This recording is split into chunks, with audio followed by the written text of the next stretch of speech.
Welcome to the Box Score Sports Podcast.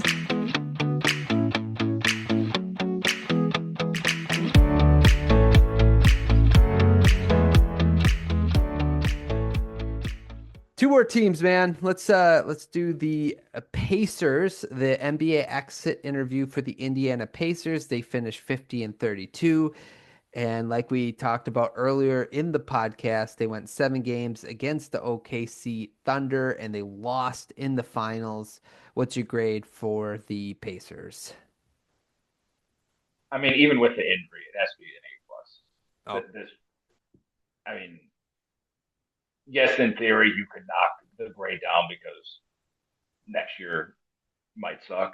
But for this year, going to the NBA Finals when I don't think anyone, even the most optimistic Pacers fan, probably was like, we're going to the NBA Finals, and to go to a seventh game against Oklahoma City Thunder, I don't know how it can't be anything besides an A plus. Everything you've seen from the team, I mean, your only downside would be obviously the injury, and maybe you haven't seen a lot from Jarris Walker. He showed some. They put him in some situations. He showed some flashes, but outside of that, the rest of the team, once they got healthy, um, played just about out of their minds. I mean, Nemhart can't shoot in the regular season, but he can't miss in the playoffs, so it equals out. yeah. Everything you said on point. I gave him an A, not an A plus, just because of the injury. So just factored like that's the worst way you could end the season is your star player blowing his Achilles and not being able to play basically next year. Siakam's playoff run, I think, is a pro as well. Just like, man, he is a good. He showed. I think he showed he can be like a real second fiddle. Not a first fiddle, but a second fiddle on a team. I did like you mentioned, Walker had some moments where he looked like he could be a player, but he needs more time. So this goes back to young players on teams that are contending, not getting enough playing time because they don't have a patient for it. And just another con is Matherin. I don't know if the Pacers know about him. I don't know if they know what they're going to do with him, but he did regress statistically shooting and everything. So I had to put him as a con as well. Yeah, and he showed it in the finals there. He would have, um, sometimes he'd have these stretches where you're like, oh, there's something there. But again, it's kind of come and go, hit or miss. Yeah, no, I agreed. And that's the thing is like not after next year you got to decide whether you want to pay him or not. And I don't know if I'm the Pacers if I'm comfortable paying him. Well, I guess it depends how much he wants, but I don't know. He's a tradable contract nonetheless. So let's look at their offseason then. Let's see here. So they got the 54th pick in this year's draft. They are projected salary right now is 168, but Miles Turner is a free agent along with Thomas Bryan, Tony Bradley, who has a team option. Everybody else is under contract that, of the important players. Let's see. And I don't have whether or not they have tradable first round picks. Bobby Marks did not drop that, so I don't know for sure. But that's what we know about the Pacers. So what do you think they should do moving forward into next year with the idea of Halliburton being injured? Yeah, and that's what kind of throws a wrench in it. Like Miles Turner, free agent. Again, he shows flashes in games where he's really good, but he kind of sucked in the finals for a lot of it. And that's your one hesitation. He's 29. How is he going to age? Can he age? Is he going to Brooke Lopez age, where it's a little gracefully? But then again, um, even at his age, the Thunder were able to kind of, I don't want to say play him out of the series. He still played a lot of minutes, but his effectiveness was greatly reduced in a lot of this. So with the Halliburton injury, now what do? Do you just pay him and bring back, keep the teammate together? You get 13 players under contract, then bring in a couple, your pick. Obviously, I don't think at this point, whatever tradable first they have after the Siakam trade, probably not making a big move at this point. Doesn't really make a sense. So their off season I think really determines on do they keep Miles Turner or do they sign and trade him? And who cares if you're capped at the first apron for next year anyhow? Unfortunately, you're probably not going to be awesome. Probably still be good in the Eastern Conference, as we saw. They can put stretches on where they still look really good. But it comes down to Miles Turner. What do we think? What are we happy paying him? Right. No, that's a good point. I think they said somewhere like what he was might be like 20 or 25. I think that's a good range if that's what he wants. And the other question, like whenever you're like whether they should let this person go or not, the first thing that should come to your mind is, well, who are we replacing him with? Whether it's this year or next year. Now you'll have time by next year, but still it's just like, well, who's going to fit this offense that we can, a bunch of teams are looking for centers right now. Is that going to become any easier from, 2 years from now? So that's another factor they have to think about whether or not they want to re-sign him or not. Personally, if he's somewhere between 20 and 25, I'd probably re-sign him. Um, just because I don't know if I could do any better, honestly. And I know he can run the offense and the system we have. He fits into that. Um, before the injury, their focus, I said, like, let's upgrade the Nimhard position. That would have been my main focus if Halbert would have stayed healthy. But now I'm like, let's let the young players progress. Like, why rush this? Let's see what Matherin has. You got up until the trade deadline. Give him a bunch of minutes. Let's see what Shepard can be. Give Walker a ton of minutes. I think that's kind of got to be their focus. I still think with this roster, they can be an interesting like fringe play-in team in the East, right? It's the Eastern Conference. It's not like, but again, that wouldn't be necessarily my focus. My focus would be let's let these young guys progress with Siakam, with Nimhard, with Smith, and then let's get ready to make another run for it in 2026.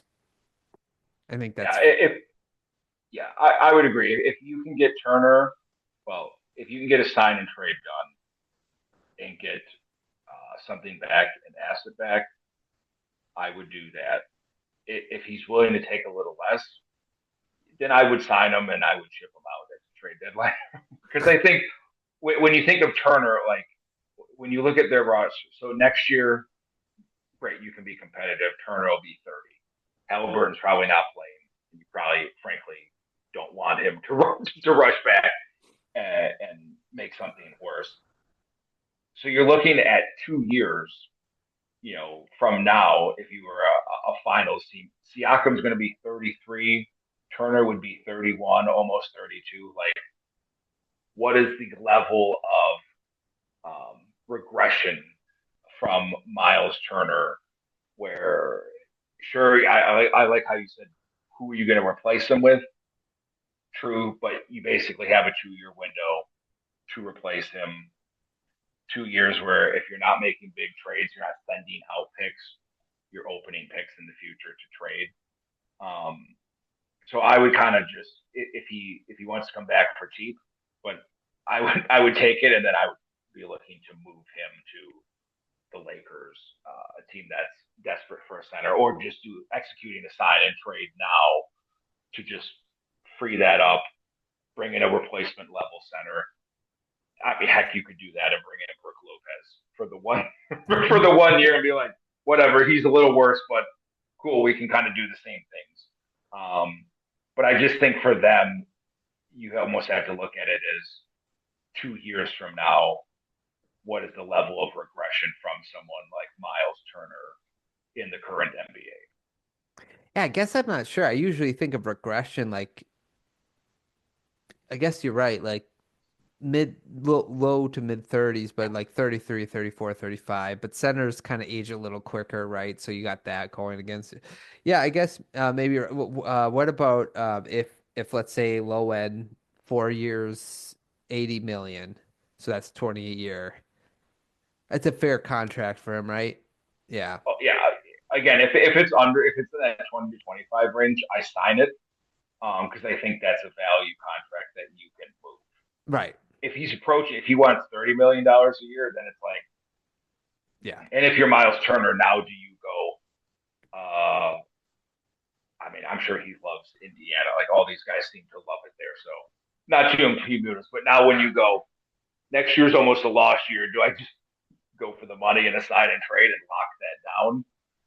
Because I think even if he takes less, you're probably more likely to be traded also because the team can be like, well, this is an excellent movable contract.